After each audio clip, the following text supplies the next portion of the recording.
जीवन का सबसे बड़ा सुख है परमात्मा का भजन।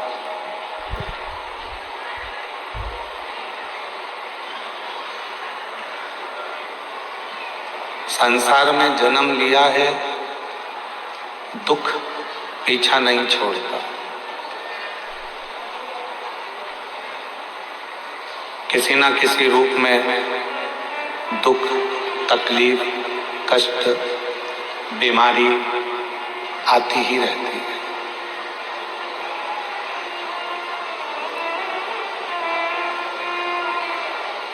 पर उस दुख को समाप्त कैसे किया जाए, उस दुख को कम कैसे किया जाए, उस तकलीफ को, उस बीमारी को समाप्त कैसे किया जाए,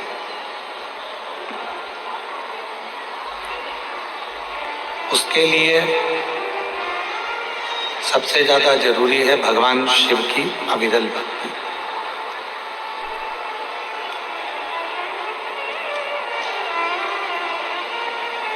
एक अच्छे गांव, एक ऐसा कांकेर जिले का छोटा सा गांव है जहां पर आदिवासी वनवासी सब यहाँ रहते हैं। और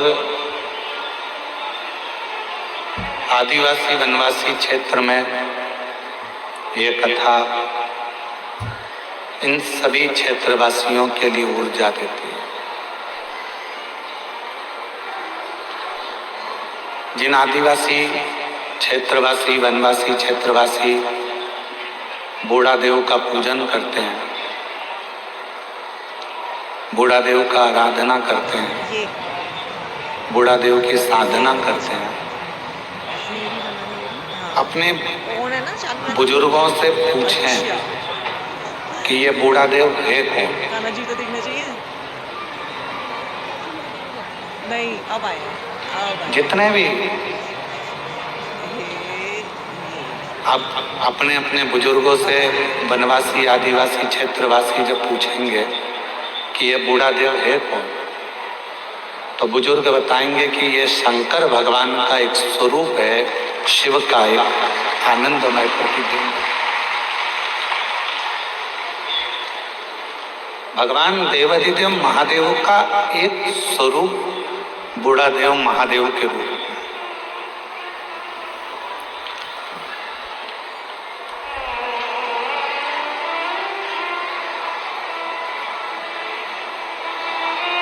मतलब हमारे पूर्वज, हमारे दादा परदादा, हमारे जितने बुजुर्ग रहे हैं, हमारे जितने पूर्वज रहे हैं, ये सब भगवान शिव की आराधना करते हैं, भगवान शंकर की साधना करते हैं। थोड़ा बीच का जो समय ऐसा रहा जिन समय में भगवान शंकर को लोगों ने दूर कर दिया था,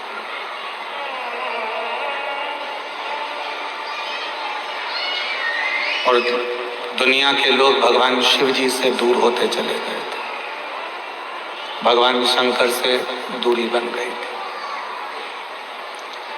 पर शिव महापुराण की कथा सुनने के बाद, भगवान शंकर की पवित्र कथा का रसतत्व ग्रहण करने के बाद लोगों को ये समझ में आ गया कि अगर संसार सागर से पार उतरना है और इस संसार सागर से अगर पार लगना है तो भगवान देवाधिदेव महादेव को, बूढ़ा देव को एक लोटा जल चढ़ाना ही पड़ेगा, आराधना करना ही पड़ेगा, पूजन करना पड़ेगा।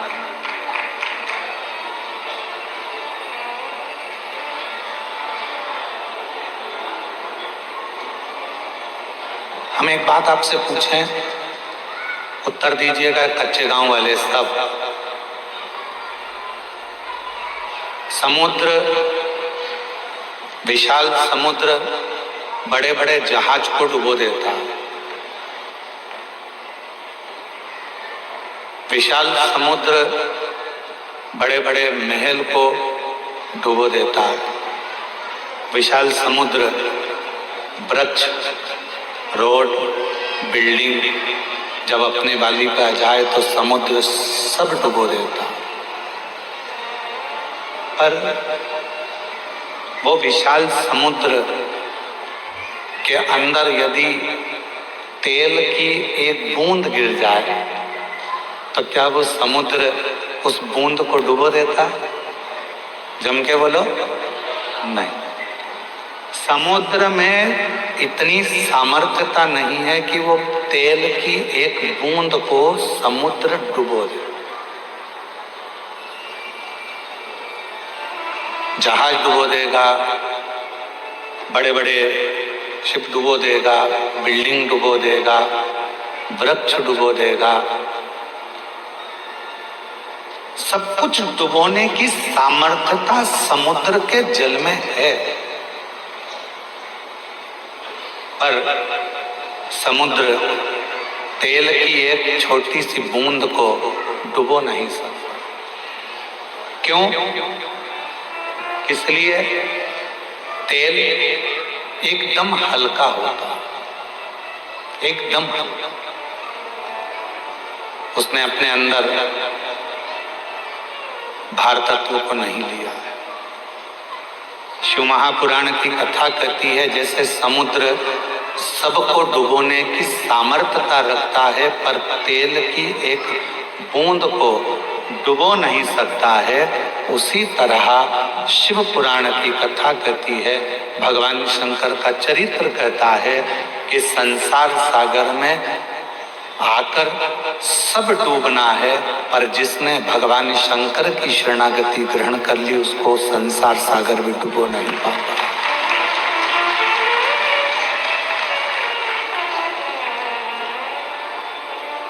उसको संसार सागर डुबो नहीं सकता।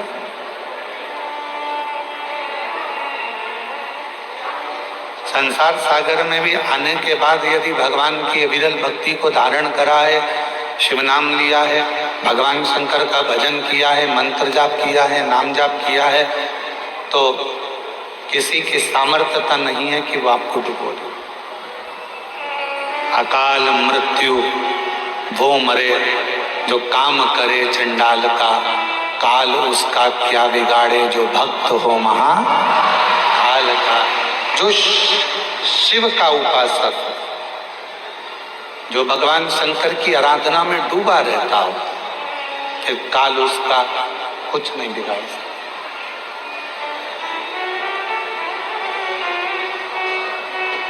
काल उसको छू नहीं पाता।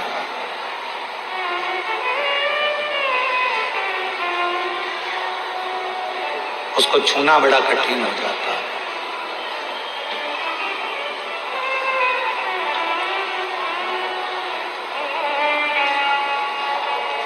आप कितना भगवान के प्रति समर्पित हैं, आप कितना मंत्र जाप कर रहे हैं, आप कितनी शिव की आराधना कर रहे हैं, आप कितनी शंकर की साधना कर रहे हैं, ये आपके ऊपर निर्भर करता है।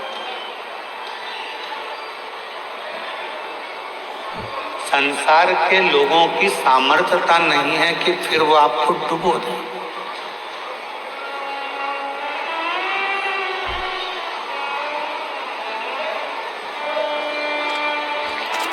यहाँ सागर खंडेलवाल जी बैठे हैं रायपुर से। कहाँ बैठे हैं?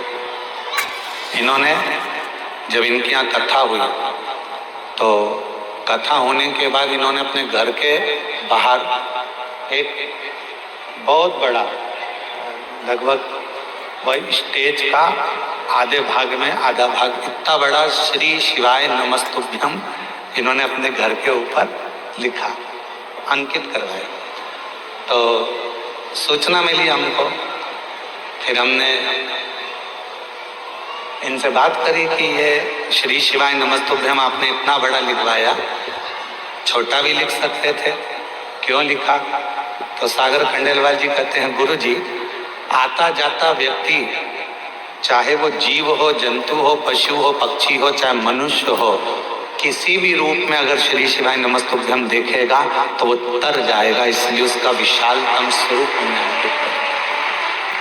विशाल, मैं धन्यवाद देता हूँ आपको बहुत बहुत सारा। बैठिए। एक मंत्र, एक जप, एक साधना, एक आराधना जब हम मूल रूप से ग्रहण करते हैं, मूलता के साथ जब हम उसको भजते हैं तो वो हमें सुख देता है, हमें आनंद देता है।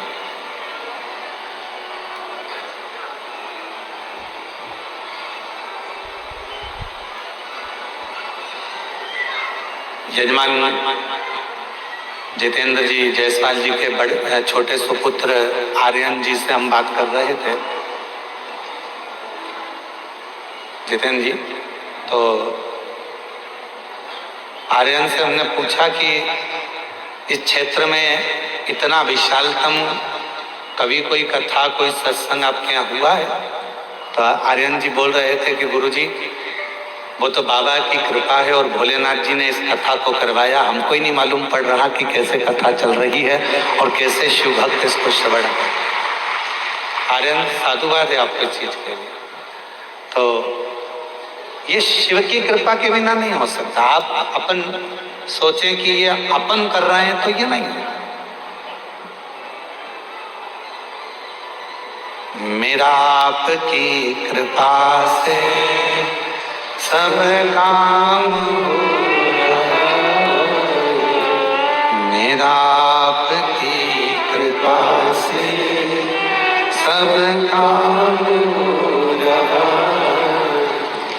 करते हो भोले बाबा मेरा नाम हो रहा है, करते हो भोले बाबा मेरा नाम हो रहा है, भोले आपकी कृपा से सब काम हो रहा, शंभु आपकी कृपा से सब काम हो रहा। जरूरी नहीं कि जिंदगी में हम आए हैं और हम जैसा सोचें वैसा ही हो।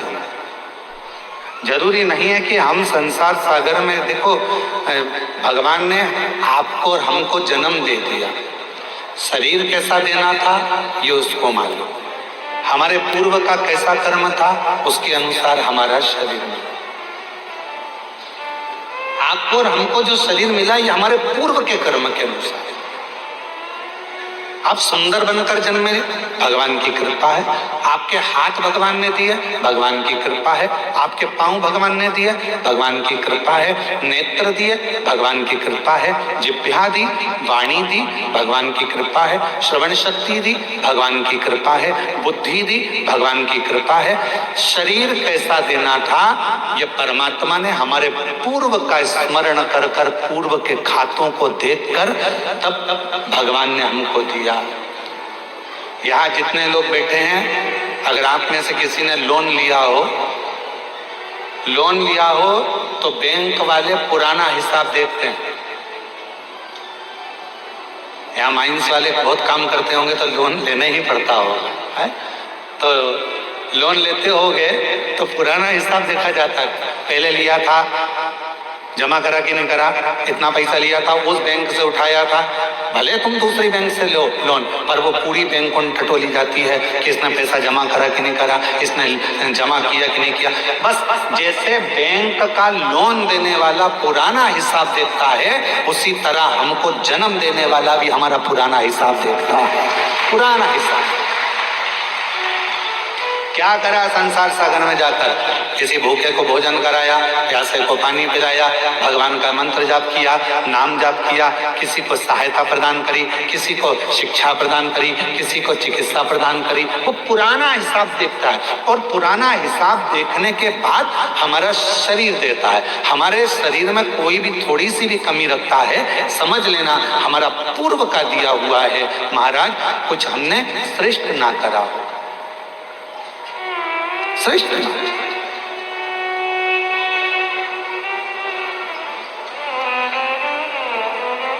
धृतराष्ट्र नेत्र नहीं है।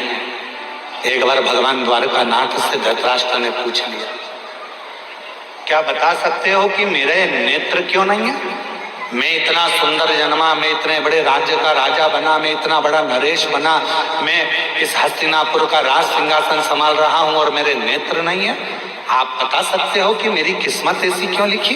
भगवान द्वारकानाथ ने कहा, पूर्व जन्म में तुम एक सुंदर राजकुमार थे, एक हंस को देख लिया था, उस हंसनी को पकड़ने के चक्कर में वो तुम्हारे हाथ ना आई तो उसके साथ में जितने भी लोग बच्चे थे उन सब के नेत्र तुमने हर लिए थे, इसलिए तुम्हारे नेत्रों को हरा गया। पूर्व का कर्म।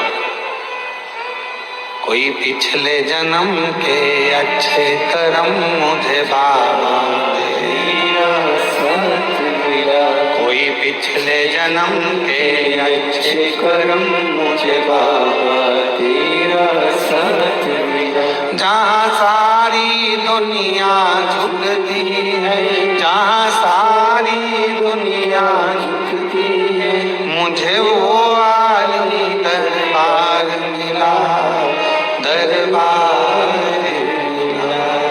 कोई पिछले जन्म के अच्छे कर्म मुझे बाबा तेरा साथ मिला। पूर्व का हमारा कोई अच्छा पुण्य होगा, अच्छे हाथ पैर दे दिए। पूर्व का हमारा कोई पुण्य होगा, बोलने के लिए वाणी दे दी। पूर्व का अच्छा पुण्य होगा, देखने के लिए नेत्र दे दिए महाराज। और भगवान ने सब कुछ दिया, पूर्व का पुण्य। और फिर याद रखो, हमारे और आपके पिछले जन्म का कोई अच्छा कर्म होगा जो शिव महापुराण की कथा कच्चे गांव में दे दी। ये पुण्य है।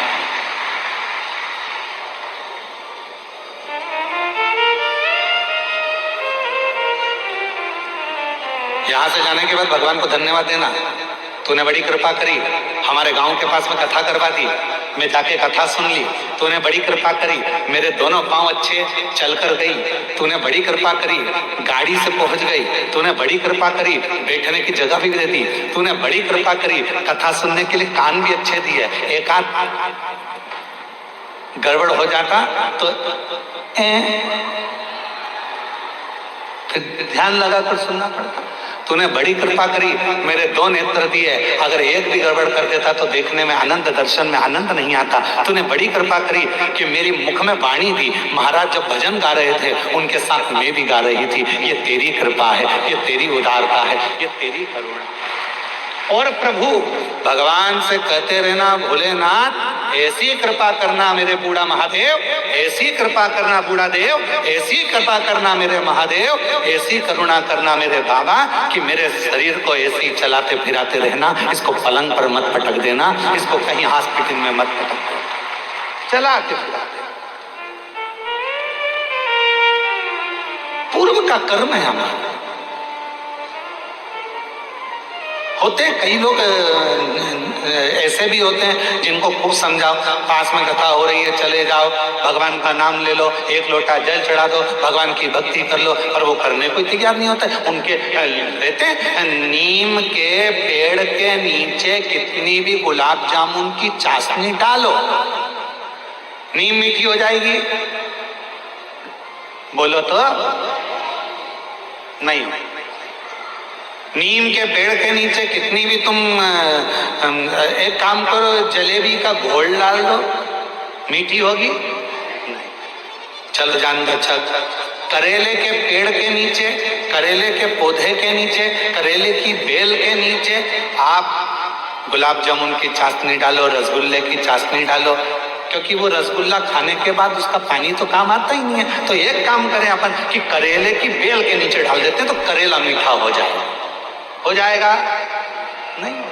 करेला करेला ही रहेगा, नीम नीम ही रहेगी। उसको चाहे तुम कितनी भी गुलाब जामुन की चाशनी डाल लो, चाहे तुम गुड़ डाल लो, शक्कर डाल लो, तुम्हारी मर्जी पड़ जाए जो डाल लो, पर वो नीम नीम रहेगी, कड़वी की कड़वी रहेगी, करेला कड़वा की कड़वा ही रहेगा। उसी तरह अपने गांव में, अपने नगर में, अपने शहर में, अपने मोहल्ले में, अपनी कॉलोनी में, अपने घर में, अपने परिवार में कोई ना कोई एकाध व्यक्ति नीम और करेले जैसा होता ही, उसको कितना ही समझा लो, कितना ही समझाओ उसको, कितना ही कह लो उसको, वो सुनता ही नहीं, समझता ही नहीं। अब कोई कहे कि गुरुजी वो तो हमारा रिश्तेदार है, हम तो उसको इतना कहते हैं, फिर भी वो भगवान की बुराई करता है, फिर भी शंकर जी की बुराई करता है, फिर भी एक लोटा जल की बुराई करता है। गुरुजी हमारे यहाँ वो आए थे, इतने बड़े संत महात्मा, वो भी शिव जी की बुराई कर दिए, गोविंद ने भी ऐसा कर। तो कोई कितना ही समझाए, पर वो नीम नीम रहती है, वो करेला करेला ही रहता, उसको नहीं समझ में। महाराज उसने शरीर दिया कितना अच्छा उसको साधु का, उसने जन्म दिया अच्छे घर में, अच्छे परिवार में, अच्छे कुल, ये उसकी कृपा है। और उसने मौका दिया भक्ति को करने का, भजन को करने का, ये उसकी कृपा है, ये उसकी कृपा है। कितना सुंदर कहा है।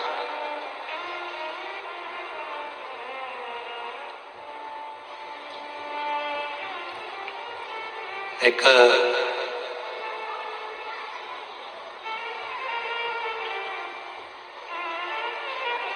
शिव महापुराण में एक बड़ा सुंदर भाव आया है। मां सती, भगवान माता पार्वती और भगवान शिव का एक बड़ा सुंदर संवाद है।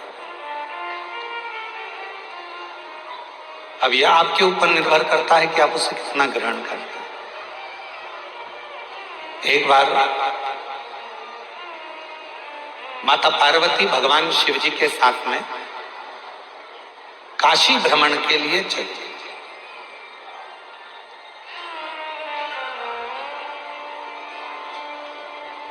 नंदी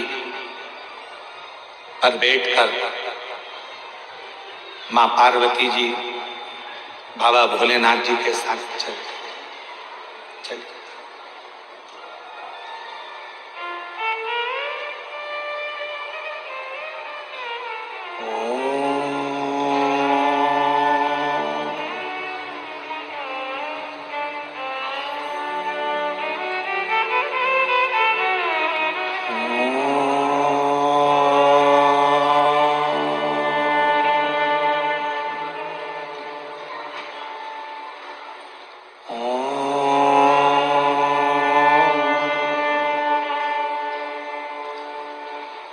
नाद हो रहा है ओम का, पार्वती जी के कानों में शब्द गया। घूम कर देखा मां पार्वती जी ने, कहां से आवाज आ रही। फिर पार्वती जी आगे बढ़ गई, फिर शब्द सुना,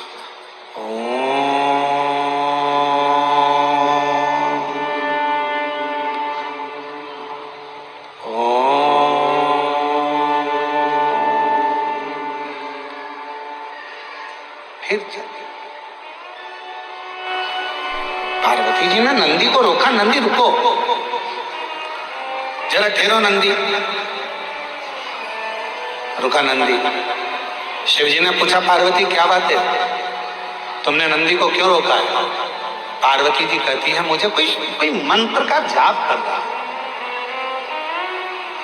कोई मंत्र बज रहा,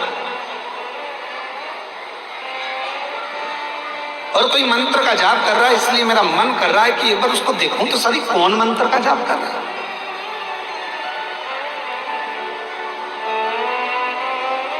सब दूर मां जगत जननी माता पार्वती ने भ्रमण किया, जपने वाला नहीं मिला। फिर नाद हुआ,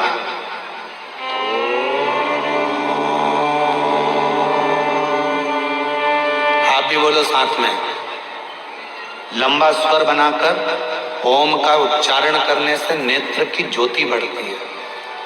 लंबा उच्चारण करने से, ओम का नाद करने से बुद्धि में एक अंदर कंपन उत्पन्न होता है। उससे पैरालिसिस की बीमारी, लकवे की बीमारी नहीं होती है। ओम का लंबा उच्चारण करने से अगर शरीर में, हाथ पैर में कंपन होता है, चाय का कप या अपनी उंगलियां या हाथ कांपने लगते हैं, तो वो कंपन दूर होता है। आप भी साथ में बोलिएगा, लंबा उच्चारण करना,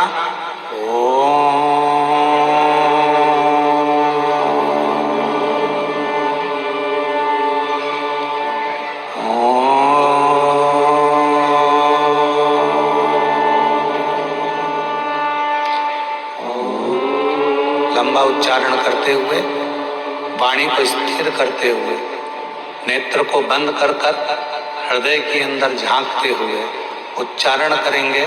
लकवे की बीमारी नहीं होगी, पैरालिसिस नहीं होगा, हाथ का कंपन दूर होगा और बुद्धि तीव्र होगी। साथ में बोलते चले,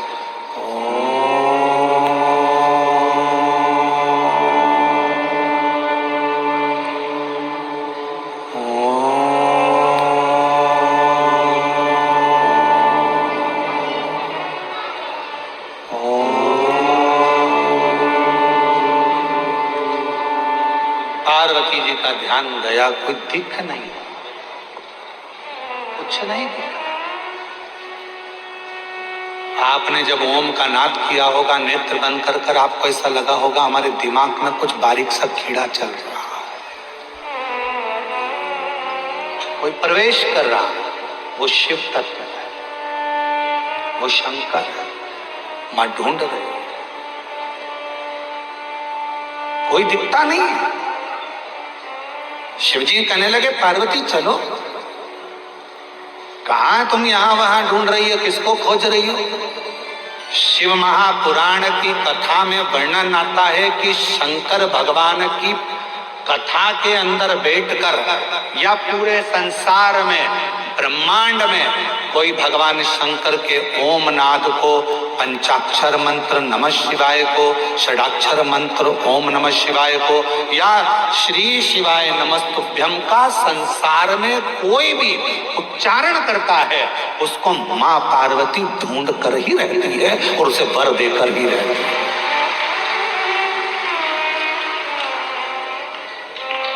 मेरी मां जगत जननी उसको वर प्रदान करती है।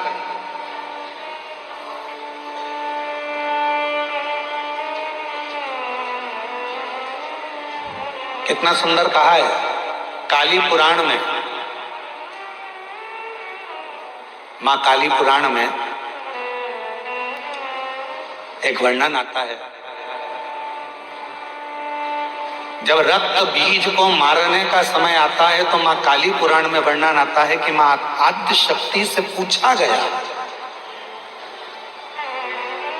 ये इतने विकराल असुर हैं, राक्षस हैं, इनका संहार तुम्हें करना है तो तुम इनको कैसे मार सकती हो? तो मां आद्य शक्ति, काली पुराण में वर्णन आता है कि मां आद्य शक्ति ने कहा, जब मैं किसी एक मंत्र को पकड़ लेती हूँ और उस मंत्र का बार बार उच्चारण करती हूँ तो वह मंत्र मुझे अंदर से शक्ति प्रदान करता है और रक्त बीज जैसे राक्षस तो यूं ही मर जाते हैं, असुर संहार हो जाता है।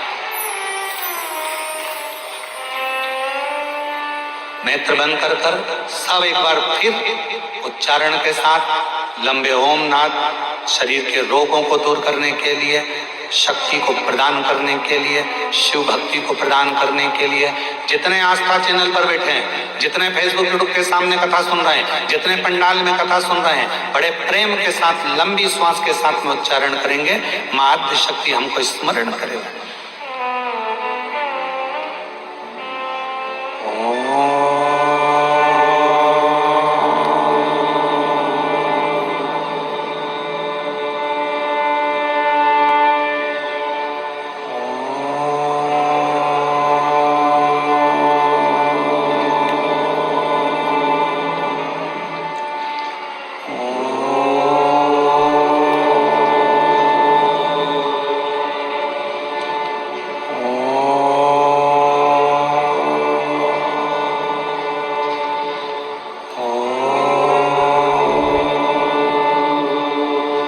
धीरे धीरे अपने नेत्रों को खोलें। शिव नाम का स्मरण सुख प्रदान करता, सुख, एक शक्ति, एक बल, एक ऊर्जा भगवान के नाम। काली पुराण में कहा मां आदिशक्ति दुर्गा भवानी ने कि मैं रक्त बीज असुर का संहार तो भगवान के नाम के उच्चारण से कर देती हूं।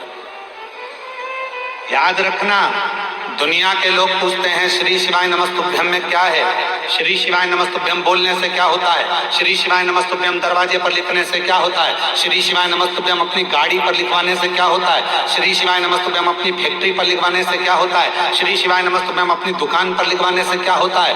शास्त्र कहता है तुम्हारी जिंदगी में अगर दुख प्रवेश कर रहा होगा तो वो मंत्र को पढ़ते से ही बाहर निकल जाएगा, भीतर प्रवेश नहीं करेगा। मंत्र में वो बल है, मंत्र में वो शक्ति होती है। श्री शिवाय नमस्तुभ्यम, श्री शिवाय नमस्तुभ्यम, श्री शिवाय नमस्तुभ्यम। बोलो बोलो सब बोलो, श्री शिवाय नमस्तुभ्यम, श्री शिवाय नमस्तुभ्यम, श्री शिवाय नमस्तुभ्यम।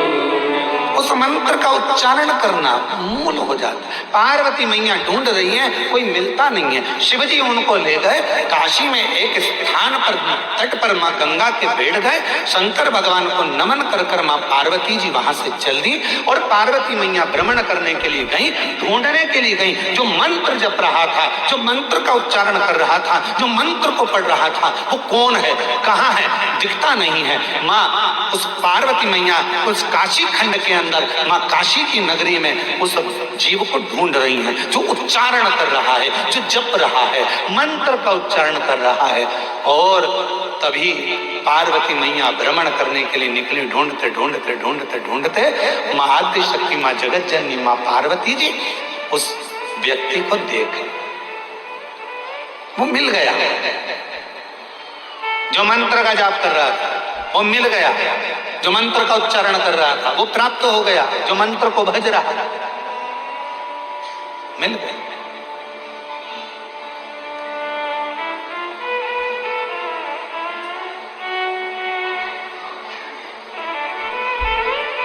शिव जी से पार्वती जी ने विनय करी, मैंने उसको ढूंढ लिया है जो मंत्र पढ़ रहा था, जो मंत्र का जप कर रहा था, मैंने उसको ढूंढ लिया।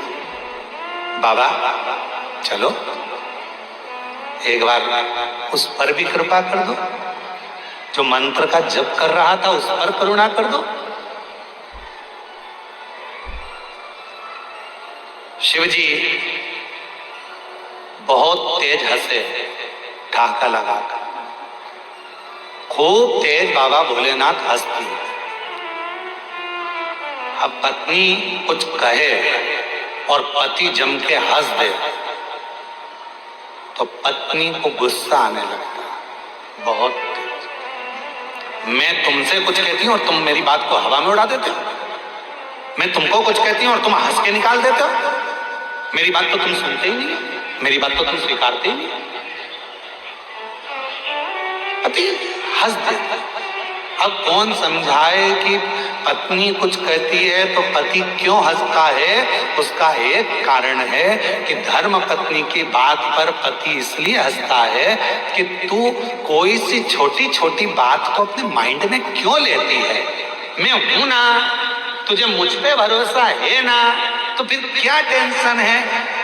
तुम्हारे भाई ने ये कर दिया, तुम्हारी बहन ने ये कर दिया, रिश्तेदार ने ये कर दिया, नातेदार ने वो कर दिया।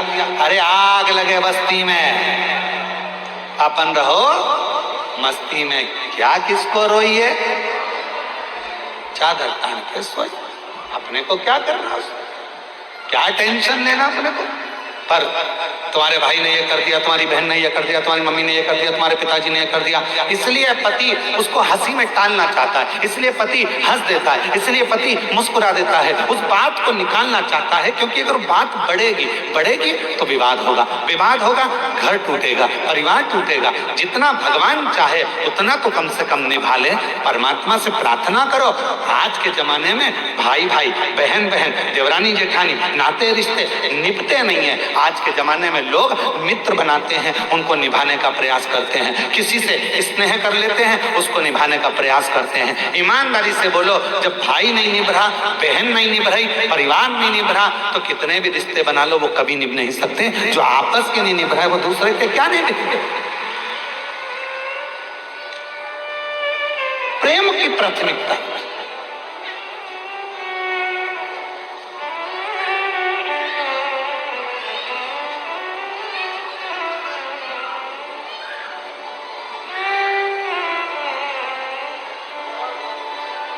हमारे यहाँ कुबेरेश्वर बाबा के पवित्र धाम में कई लोग आते हैं, साथ में बर्तन भी लाते हैं, आटा भी लाते हैं, दाल भी लाते हैं, चावल भी लाते हैं, और पीछे बेलपत्री की जहाँ वाटिका है, वहाँ जहाँ बट वृक्ष है, वहाँ कहीं पर भी बैठकर अपना भोजन बनाते पाते, परिवार के साथ बैठकर भोजन करते हैं।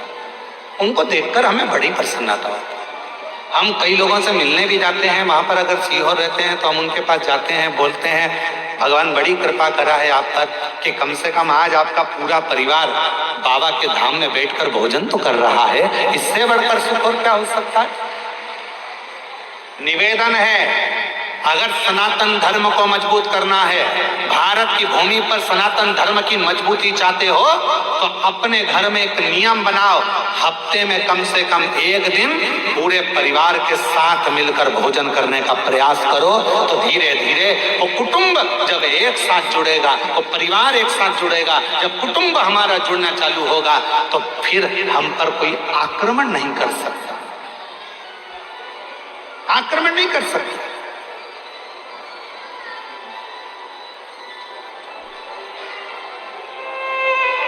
पहले ऐसा नियम था, जिसका बड़ा घर होता था ना उससे लोग झगड़ा कम करते थे। पहले देख लेते थे कितने भाई हैं, 9, उनके बच्चे कितने हैं, सबके मिला के 12। पहुंच मत जाना, ढूंढ देंगे पकड़ के, चले ही मत जा। देखते थे बड़ा परिवार है, झगड़ा नहीं करना, बड़े परिवार है, लड़ना नहीं है, बड़ा परिवार है, इनकी बहुत दूर दूर पहचान है, वाह वाह वाह, सब भाइयों की, एक की ससुराल उसके यहाँ है तो एक की ससुराल उसके यहाँ है, 9 तो यही है, ससुराल वाले गिन लो कैसे 150 200 है। भिड़ मत जाना, लड़ मत लेना। विचार, लड़ाई ना हो, परिवार में कुटुंब में एकजुटता रखिए, थोड़ा जुड़ने का प्रयास करें, थोड़ा जोड़ने का प्रयास करें। अब शिवजी मुस्कुरा दिए, भगवान शंकर बहुत तेज ठाका लगाकर हंसे, और बाबा देवाधिदेव महादेव ने जैसे ही ठाका लगाकर हंसे, शंकर भगवान जैसे ही हंसे तो पार्वती जी को थोड़ा सा गुस्सा आया। पार्वती जी ने कहा, प्रभु मैं इतनी जरूरी बात आपसे कह रही हूं और आप हंस रहे, आप मुस्कुरा रहे। भगवान भोलेनाथ जी ने कहा, पार्वती तू क्या कहना चाहती है मैं जानता हूं। तो पार्वती जी ने कहा, बताओ क्या कहना चाहती है। शिवजी कहने लगे, पार्वती तू कहना चाहती है कि वो जो मंत्र जप रहा है उसको वर प्रदान करने चलो, उसको आशीर्वाद देने चलो। पर पार्वती मैं उसको वर प्रदान करने नहीं जाऊं, मैं उसको आशीर्वाद देने नहीं जाऊं। पार्वती जी कहने लगी, ऐसा तो हो नहीं सकता, आपको चलना तो पड़ेगा। पार्वती जी कहने लगी, क्यों नहीं जाओगे। शंकर भगवान बोले, पार्वती बात इतनी सी है, जो वो मंत्र का जप कर रहा है, ओम का उच्चारण तो वो सही कर रहा है, पर मंत्र के बीच में एक त्रुटि कर रहा है। ओम का उच्चारण सही कर रहा है, पर मंत्र के बीच में एक त्रुटि कर रहा है। उस त्रुटि में वो मंत्र जप रहा है अमर होने का, पर उस मंत्र में एक त्रुटि है, एक गलती है, जिसके कारण वो मांग रहा है अमर होना, दिल से चाहता है अमर होना, पर मंत्र में गलती के कारण वो बोल रहा है कि मैं अब भी मर जाऊं। एक गलती हो रही है उसके मंत्र में, एक त्रुटि हो रही है उसके मंत्र में। वो मृत्यु को मांग रहा है और भजन कर रहा है अमर होने का, तप कर रहा है अमर होने का, साधना कर रहा है अमर होने का, और मंत्र पढ़ रहा है मरने का। अब तुम बताओ क्या करूं? तो पार्वती जी बोली, भोलेनाथ जी ये तो बहुत बड़ी बात हो गई, आप कुछ मत दो उसको, चलो आप तो हमारे साथ वापिस कैलाश चलो। शिव जी कैलाश पहुंचे और भगवान देवाधिदेव महादेव जैसे कैलाश पहुंचे, पार्वती जी चुप चुप रहने लगी, बोलती नहीं थी, बहुत मौन रहती थी। मौन रहती तो एक बार षडानंद कार्तिकेय जी ने पूछ लिया, मैया क्या बात है, तुम बोलती क्यों नहीं? आजकल बहुत चुप रहती हो। गणेश जी ने पूछा, माँ आप बोलती नहीं हो, बहुत चुप रहती हो, कुछ बोलती नहीं हो। शंकर भगवान को मालूम पड़ा कि पार्वती कुछ बोलती नहीं है, आजकल चुप रहने लगी है। तब शिव जी ने पूछा, पार्वती बात क्या है? जिस दिन से तुम काशी से आई हो उस दिन से तुम मौन हो, चुप हो, कुछ बोलती क्यों नहीं हो? तब पार्वती जी ने कहा, स्वामी मेरे मन में एक संशय है। क्या संशय है पार्वती? मेरे मन का संशय यह है स्वामी कि वो जो काशी में जप रहा था, मंत्र गलत पढ़ रहा था और मांग सही रहा था, ऐसे ना जाने संसार में कितने लोग होंगे। महाराज भोले बाबा, आपके डमरू की नाद से, आपके गंगा की धार के जल से करोड़ों करोड़ों मंत्र बने हैं। शिव जी से कह रही है मां पार्वती की सबसे ज्यादा दुनिया में अगर कोई मंत्र प्रकट हुए हैं तो शंकर भगवान आपके द्वारा प्रकट हुए हैं। इतने करोड़ों मंत्र लोग अगर बोलेंगे उसमें कोई त्रुटि होगी तो विचारों का क्या होगा? इसलिए कुछ कृपा करो, कुछ कृपा करो। शिव जी ने कहा, मांग तुझे क्या चाहिए पार्वती? पार्वती जी कहती हैं, प्रभु बस ऐसी कृपा कर दो कि कोई कैसा भी जपे, गलत भी जपे, चाहे सत्य भी जपे, सही भी जपे, चाहे वो गलत भी जपे, तो भी उसको नरक ना भोगना पड़े, वो आपके धाम सारी कामनाएं प्राप्त कर कर आपके धाम में पहुंच जाए। ऐसा बस इतना सबर। शिव जी ने कुछ बोला नहीं, चुप रहे। अभी तक मां पार्वती जी चुप थी, भगवान भोलेनाथ चुप हो गए, बोले नहीं। और मंत्र जपने वाले दुनिया के लोग मंत्र जप रहे,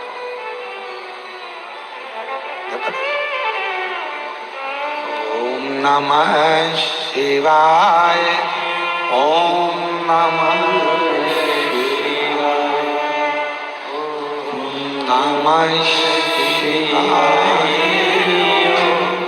नमः शिवाय, हरिहर नमः शिवाय, गोरा नमः शिवाय, हरिहर नमः शिवाय, गोरा नमः शिवाय, ओम नमः शिवाय, ओम नमः शिवाय। जपने वाले जप रहे हैं, भजन करने वाले भजन कर रहे हैं, मंत्र बोलने वाले मंत्र कर रहे हैं, साधना करने वाले साधना कर रहे हैं। शिव जी मौन हो गए, पार्वती जी से रहा नहीं गया। भोले बाबा के पास एक लोटा जल चढ़ाकर बोली, आप चुप हो जाओगे तो हम कहां जाएंगे, कृपा करो, कुछ तो करुणा करो।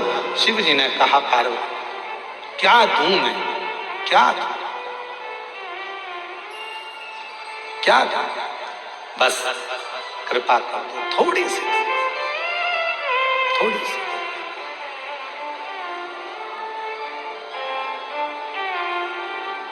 आप तो दयालु हो। पार्वती जी ने कहा, मैंने मेरे पिता हिमालय राज के मुख से सुना था, शंकर भगवान के शिवलिंग का भी अगर कोई स्पर्श ना कर पाए, पार्वती जी कर रही हैं, हिमालय राज के मुख से, मेरे पिता के मुख से सुना था, यदि कोई भगवान शंकर के मंदिर में जाकर भगवान शंकर के शिवलिंग का स्पर्श भी ना कर पाए, और यदि वो अपने घर से एक लोटा जल लेकर जाए और दोनों हाथों से जब उस लोटे को पकड़ता है, एक लोटे जल को वो जब दोनों हाथों से पकड़ता है, तो उसके हाथ की रेखाएं कितनी भी विपरीत हो, जल चढ़ते से वो रेखा सीधी हो जाती है। कितनी भी विपरीत क्यों ना, सारी समस्या का हल एक लोटा जल, एक पत्र है, देखिए,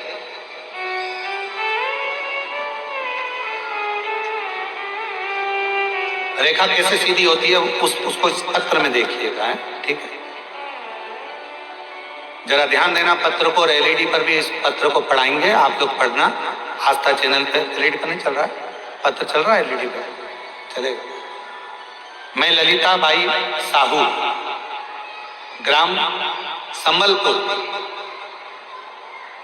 पत्र को आप लोग आस्था चैनल पे भी पढ़ सकते हो, बड़े ध्यान से पत्र का स्मरण करिएगा। कहीं बैठी हो, मैं ललिता बाई साहू, ग्राम संबलपुर, जिला कांकेर, छत्तीसगढ़ की रहने वाली। कहीं बैठी हो तो हाथ हिला सकती हैं। अगर कहीं बैठी हो तो हाथ हिला सकती हैं। हाथ हिलाओ एक बार। हाँ, दिख गए हो, आ जाओ, एक बेलपत्र ले जाना, आ जाइए, धीरे धीरे आओ। मैं ललिता बाई साहू, ग्राम संबलपुर, जिला कांकेर, छत्तीसगढ़ की रहने वाली हूँ। मेरे गले में गठान हो गया था, जिसे मैंने धमतरी की हॉस्पिटल में दिखाने के बाद उन्होंने कहा कि ये कैंसर हो सकता, बोलकर हम रायपुर चले गए, और रायपुर में जाकर रायपुर में भेजा गया, जहां मैंने कान के पास में से टुकड़ा निकाला गया, छोटा सा ऑपरेशन कर कान के पास से टुकड़ा निकालकर उसे मुंबई भेजा गया, जिसमें चेक कराया गया तो कैंसर की पुष्टि हो गई कि मुझे कैंसर बताया गया। अब करूं तो करूं क्या? डॉक्टरों ने कहा कि इस कैंसर की जांच हो गई है, गठान को निकालना पड़ेगा, खर्चा आएगा लगभग 60,000 रुपए का बोला गया। मेरे पास पैसा नहीं था, क्या करें तो करें क्या? तब किसी के कहने पर बाबा देवाधिदेव महादेव पर जल चढ़ाना प्रारंभ करा और भगवान भोलेनाथ पर भरोसा करा। किसी ने कहा टीवी पर, आस्था चैनल पर कथा आती है, सुनो। हमने कथा सुनना प्रारंभ करा। गुरुदेव, टीवी के माध्यम से कथा सुनी, एक लोटा जल शिवलिंग पर अर्पित करना चालू करा, जल का सेवन करना शुरू करा, पीना चालू करा, और 3 से 4 महीने में मेरा पूरा रिपोर्ट नेगेटिव आ गया। मैं बाबा को यहाँ प्रणाम करने के लिए, मेरा कैंसर पूर्ण तरह से समाप्त हो गया। ये जिंदगी में पहली बार ऐसा देखा। क्या करता है शिव? आप भगवान, उन्होंने लिखा है, हम रिपोर्ट भी लगा रहे हैं इसके अंदर, पूरी रिपोर्ट भी लगा कर भेजी। और तेरी कृपा का क्या है भरोसा, कब किस पर हो जाए, जरा सी हम पर कर दो, जरा सी। आप शिव जी के मंदिर जा रहे हैं, भगवान शंकर के मंदिर में जाकर लोटा जल चढ़ा रहे हैं। शंकर भगवान के शिवलिंग का यदि आप स्पर्श भी ना कर पाए, कोई स्पर्श भी ना कर पाए तो कोई बात नहीं है। आप भगवान शंकर के शिवलिंग पर जल चढ़ाने के लिए जब लोटा भरकर लेकर जाते हैं, अपना हाथ में अपने घर से जब लोटा लेकर जाते हैं जल चढ़ाने के लिए, उस लोटे पर अपना हाथ आता है। देखो, हाथ के निशान बड़े काम आते हैं, बड़े काम।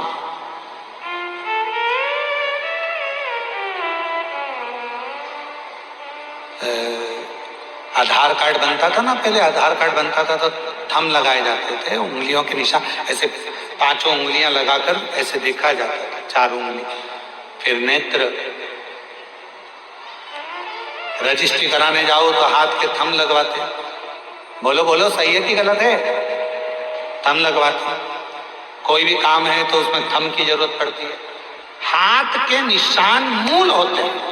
जब हमारे पानी के लोटे पर हमारे हाथ के निशान हो जाते हैं और हम देवाधिदेव महादेव को जब जल समर्पित करते हैं, तो बाबा हमारे हाथ की उल्टी रेखा को सुलटी कर देता है, सुलझा देता है, और वो रेखाएं सीधी हो जाती है। वो रेखाएं सीधी।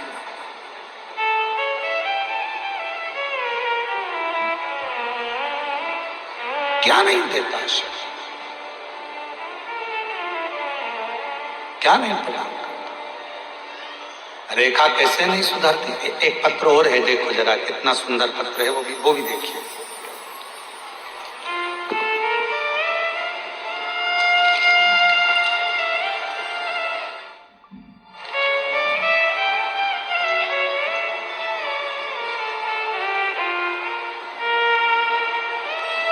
जमुना रमेश सिन्हा, जरा गांव का नाम बोलो पढ़ के।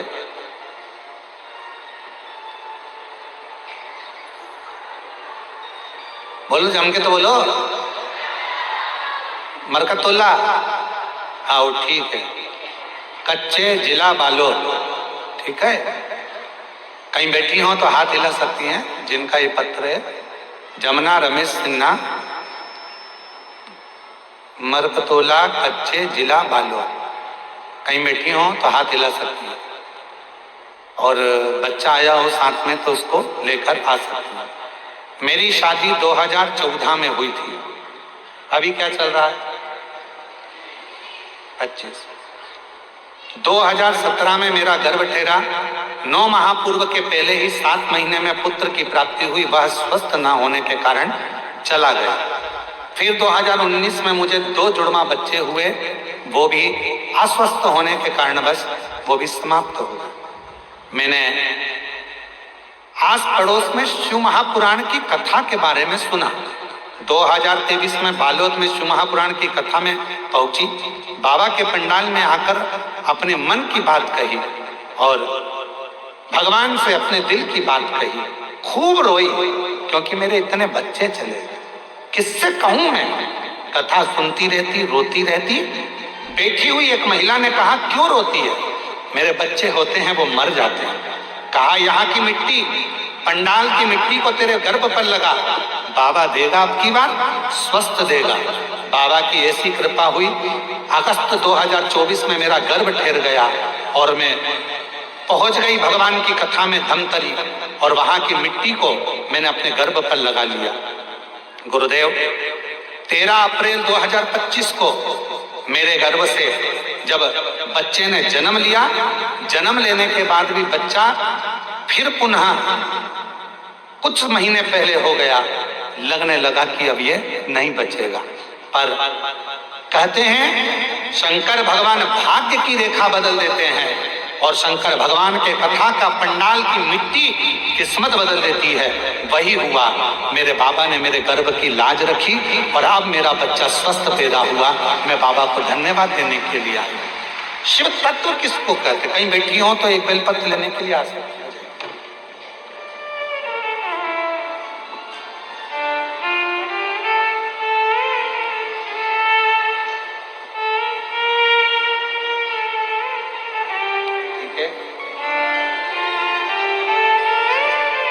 खाली न जाता कोई दर से तुम्हारे, खाली न जाता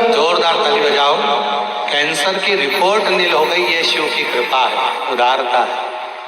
हमारे बीच में भानु प्रतापपुर से विधायक महोदय श्रीमती सावित्री मांडवी जी आई हुई हैं। मैं उनको आमंत्रित करता हूं वो व्यासपीठ का पूजन करें। जोरदार ताली बजाकर उनका स्वागत करें।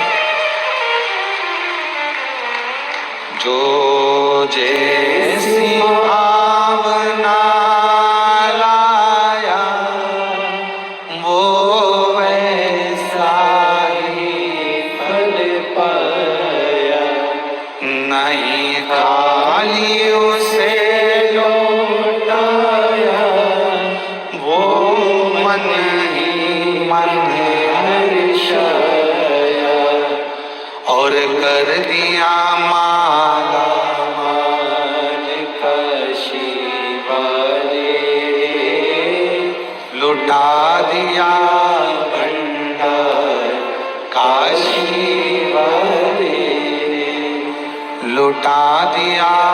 भंडार काशी वाले। कृपया कम लोग आए, केवल विधायक महोदय के साथ में 1-2 लोग आए, उसके सिवाय ज्यादा लोग ना आए। कर दिया माला मान काशी वाले ने, जो जैसी भावना लाया वो वैसा ही फल पाया, नहीं खाली उसे लौटाया, वो मन ही मन हर्षाया, कर दिया मारा मान काशी वाले ने, लुटा दिया भंडार काशी वाले ने, कर दिया मारा मान काशी वाले ने, कर दिया माला मान काशी वाले ने, लुटा दिया भंडार काशी वाले ने, कर दिया माला मान काशी वाले ने, लुटा दिया भंडार काशी वाले ने। एक बार जोरदार ताली बजाएं माननीय विधायक महोदय।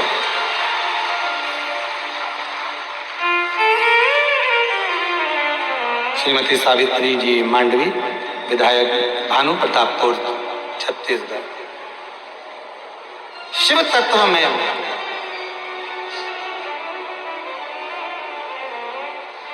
भगवान देवादिदेव महादेव की सेवा में, भगवान शंकर की अविरल भक्ति में, शिव जी को 1 लोटा जल चढ़ाने में, शिव महापुराण की कथा पंडाल में सुनने में, वो शक्ति, वो बल होता है। किस जगह पर कब काम आता है आपको भी समझ में नहीं आता कि वो बल कहाँ है, वो शक्ति किस जगह काम है।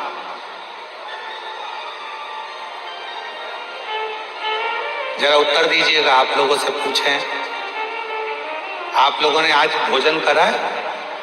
घर पे खाना खाया कि नहीं खाया? जम के तो बोलो खाया। ठीक है। 4 महीने पहले खाना खाया था? जम के तो बोलो खाया।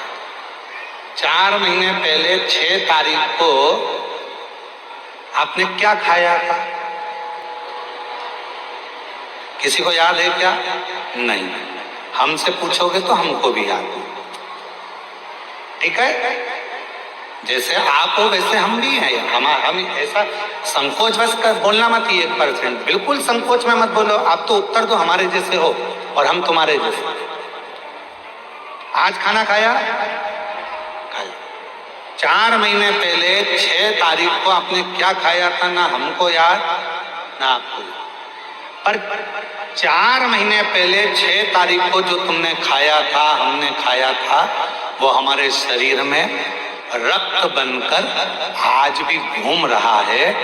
जो खाया था, जो बेकार था, वो तो निकल गया, पर उसकी जो बूंद बूंद रक्त बनी वो हमारे शरीर में आज भी घूम रही है, आज भी घूम रही है।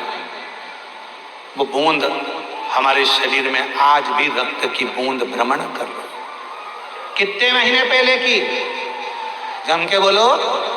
4 महीने पहले जो खाया था, उसके खाए हुए भोजन से, ग्रहण करे हुए भोजन से जो रक्त बना था, उस रक्त की बूंद हमारे शरीर में आज भी भ्रमण कर रही है, घूम रही है, शरीर को ऊर्जा दे रही है। भले वो बूंद आज की नहीं, पुरानी है, और काम आज भी आ रही है। उसी तरह तुमने अगर कथा के पंडाल में बैठकर शिव महापुराण की कथा को सुना है, तुमने 1 लोटा जल देवाधिदेव महादेव को चढ़ाया है, तो तुम्हारा चढ़ाया गया जल और तुम्हारी इस कच्चे गांव में सुनी हुई कथा एक ना एक दिन तुम्हारे काम जरूर आएगी, तुम्हारे सामने खड़ी होगी। एक दिन वो तुम्हारे सम्मुख में आएगी, जब तुम्हारी दुख की कोई घड़ी होगी, कोई पल, कोई क्षण, कोई कष्ट का होगा, कोई तकलीफ का होगा, तब तुम्हारे को याद आएगा, मैंने कच्चे गांव में कथा सुनी है। वहां की मिट्टी को मैं आरती होने के बाद, जब आरती पूरी हो गई, आरती होने के बाद जब मैं वहां से चली, तो वहां की मिट्टी को मैंने अपने शरीर पर लगाया था। वहां की थोड़ी सी मिट्टी मेरे पास में रखी है। मैं कंकर शंकर के पूजन कुबेरेश्वर धाम कर आई थी। मैं कुबेर भंडारी के सीहोर गई थी, वहां मैंने कंकर शंकर की पूजन करी थी। वहां से मैं रुद्राक्ष लाई थी, कंकर लाई थी, वो कंकर मेरे पास रखा है। मेरे तकलीफ नहीं रह सकती। अगर तकलीफ आई है, कष्ट आया है, दुख आया है, तो निश्चित है कि वो दुख मिटेगा जरूर। और तुमने उस कंकर को 1 लोटा जल चढ़ाना प्रारंभ करा, रुद्राक्ष को गलाकर शिव को चढ़ाना प्रारंभ करा, पंडाल की मिट्टी को शरीर पर लगाना प्रारंभ करा। बेटे ने कहा, मम्मी मुझे ये तकलीफ है, मेरा ये काम अटक रहा है, और तुमने कहा चिंता मत कर, ये रुद्राक्ष लेकर जा, बाबा पूर्ण करेगा। और बाबा ने पूर्ण कर दिया। वो काम आएगा, आज नहीं तो कल, पर आएगा, आएगा।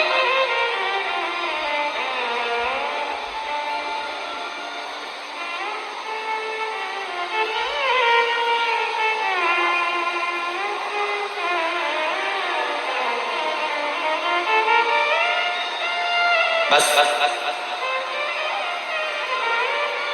संजो कर रखो इस शिव महापुराण की कथा। पार्वती जी ने हाथ जोड़कर कहा कि उसने मंत्र गलत पढ़ा, मैं मानती हूं, पर संसार में ना जाने कितने लोग हैं। इस कलयुग में, इस कलिकाल में कोई जरूरी है कि सब अच्छे से मंत्र का उच्चारण कर लेंगे? इस कलयुग में क्या सभी बहुत विद्वान हो जाएंगे, मंत्र का जाप कर लेंगे? सब एक जैसे नहीं हो सकते। बहुत पढ़ा लिखा है, किसी के मुख से ना जाने मंत्र सही निकले ना निकले, भोले बाबा एक कृपा कर दो ना, इन सबका कल्याण हो जाए, ऐसा कुछ कर दो ना। तब भोलेनाथ जी ने उसी समय पार्वती मैया को वचन दे दिया, सुन पार्वती, मैं विश्वनाथ काशीपति, काशी की धरा पर, हे जगत जननी जगदम्बा पार्वती, तुझे वचन देता हूं, संसार में जन्म लेने वाला मनुष्य चाहे मंत्र बोले ना बोले, कुछ बोले ना बोले, वो अपनी भाषा में जो बोलेगा मैं उसको मंत्र समझ लूंगा और उसका कल्याण कर दूंगा। उसको मंत्र समझूंगा, उसका कल्याण कर दूंगा। जब आप हाथ जोड़कर बाबा से कहते हो ना, बाबा मेरा सब दुख काटो, ओ भोला सब दुख काटो। अब दुनिया के लोग कहते हैं, गुरुजी तुम यही बात बार बार बोलते हो, भजन की लाइन है, भजन की लाइन है। भजन की लाइन नहीं है। जब हम कोई चीज बार बार बोलते हैं तो वो भजन नहीं रहता। जब हम कोई बात बार बार बोलते हैं वो केवल एक भजन की लाइन नहीं रहती, वो मंत्र हो जाती है और उस मंत्र की सिद्धि प्राप्त हो जाती है। भोला सब दुख काटो आप भी बोलो, जितने बैठे हैं पीछे आगे दाएं बाएं सारे पंडालों के बाहर जितने बैठे हैं, लाखों की संख्या में आप लोग आए हो, पंडालों में जगह नहीं है, एक बार प्रेम से बोलो, ओ भोला सब दुख काटो